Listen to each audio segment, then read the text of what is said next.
But it is time for us to get out of these ridiculous, endless wars, many of them tribal, and bring our soldiers home. We will fight where it is to our benefit and only fight to win. Turkey, Europe, Syria, Iran, Iraq, Russia, and the Kurds will now have to figure the situation out and what they want to do with the captured ISIS fighters in their neighborhood.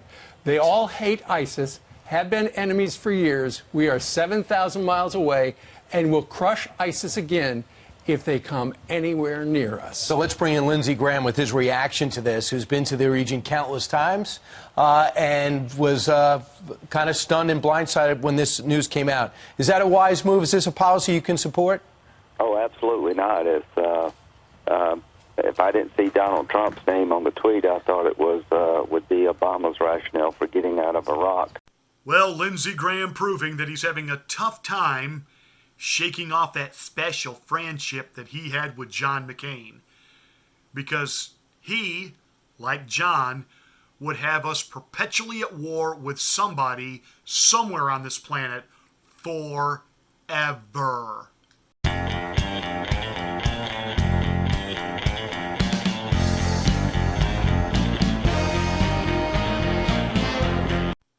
I got a news flash here.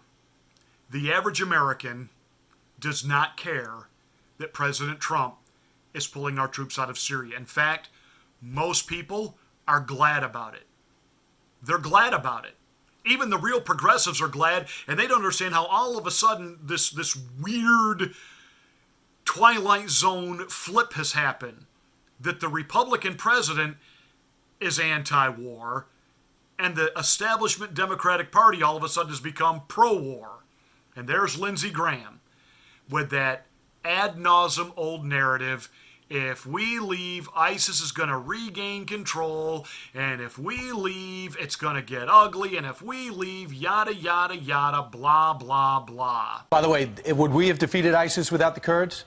Oh, the ISIS is not defeated, my friend. The biggest lie being told by the administration that ISIS is defeated. The caliphate's destroyed, but there are thousands of fighters over there, and no, the caliphate would not have been destroyed without the Kurds. And I applaud the president for getting the Kurds and the Arabs to do most of the fighting. The casualties to destroy the caliphate was very low. We've got less than 1,000 troops now in Syria. But this impulsive decision by the president has undone all the gains we've made, thrown the region into further chaos. Iran is licking their chops. And if I'm an ISIS fighter, I've got a second lease on life. No, the lie is this, Mr. Graham, not that we've defeated ISIS, which we have decimated ISIS. You're never going to completely eradicate them because it's that ugly phrase you don't want to engage in. It is Islam. I'm not even going to say radical Islam. It's Islam. These people think like 4th century barbarians. Some have put on a suit and tie and have learned to bring it into the digital age, and they convince you that they are evolutionary Islamists. In other words, they want the Islamic State, they want Sharia law, but they're willing to get themselves elected to our Congress and use our own laws against us. Yes, squad, I'm looking at you.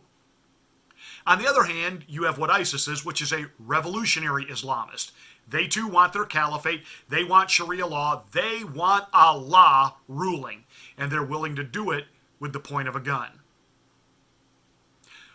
But at the end of the day, it's Islam, and there will be no peace because Islam is not a religion of peace. It is a religion of war. It is jihad. It is convert or die mentality. You either become a follower of Allah or you are the infidel and you must die. So there is no, quote, defeating this, Ted. And the honest truth is, if we have to be deployed all over the world or the world falls apart, at the end of the day, there's no American interest here. We shouldn't have been there to begin with. So whatever ground was lost under Obama, it never should have been lost because we never should have been there. That's been the whole point. And the president ran on ending endless wars. And I know the GOP elite, the military, the industrial military complex They don't like this. They don't like this one bit. It cuts into their bottom line. It cuts into their profit. It cuts into how they have their relevance and their worth. That's why they hate this president. Whether they call themselves a Democrat or a Republican, it's why they hate him. It's why a Mitt Romney hates him. It's why the globalists hate him.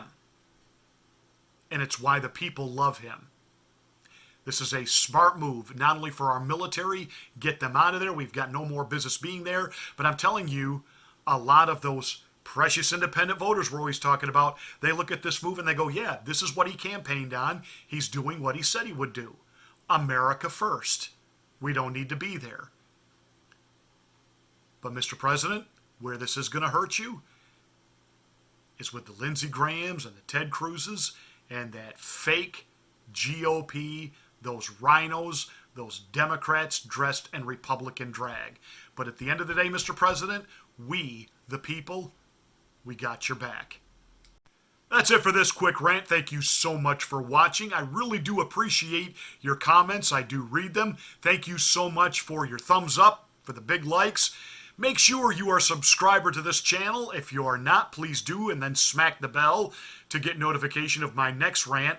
And even if you are a subscriber, check, because YouTube loves to play with our algorithm and drop you without you even indicating you want to be dropped as a subscriber. So double check your subscription status. Thank you.